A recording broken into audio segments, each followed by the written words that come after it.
Welcome to Blizzard Fire. We hope this video helps fire up your solution. In this video, I will explain how to make hard apple cider from fresh apples. We will cover the entire process, from selecting the perfect fruit to enjoying your homemade brew. Making cider is a rewarding experience, combining traditional methods with a touch of science. You will learn about essential equipment, key ingredients, and crucial steps to ensure a delicious, crisp beverage.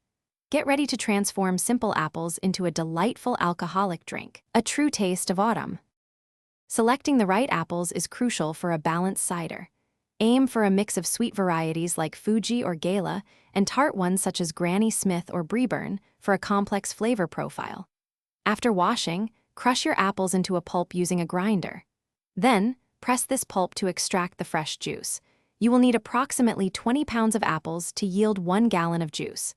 This fresh juice forms the foundation of your cider. Once you have your fresh juice, transfer it into a sanitized fermenter, ensuring you leave about 20% headspace for active fermentation.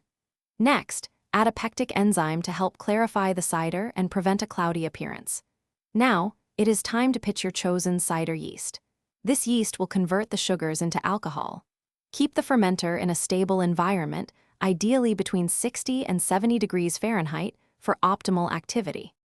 After primary fermentation, which usually takes 1 to 2 weeks, carefully rack your cider off the sediment, known as lees, into a clean secondary fermenter. This step helps prevent off flavors. Allow the cider to age for at least 2 to 3 months. This develops a richer, more complex taste. Finally, you can bottle or keg your cider. If bottling, add a small amount of priming sugar for natural carbonation, yielding a delightful bubbly drink. Thanks for watching. If you found this helpful, don't forget to like and subscribe.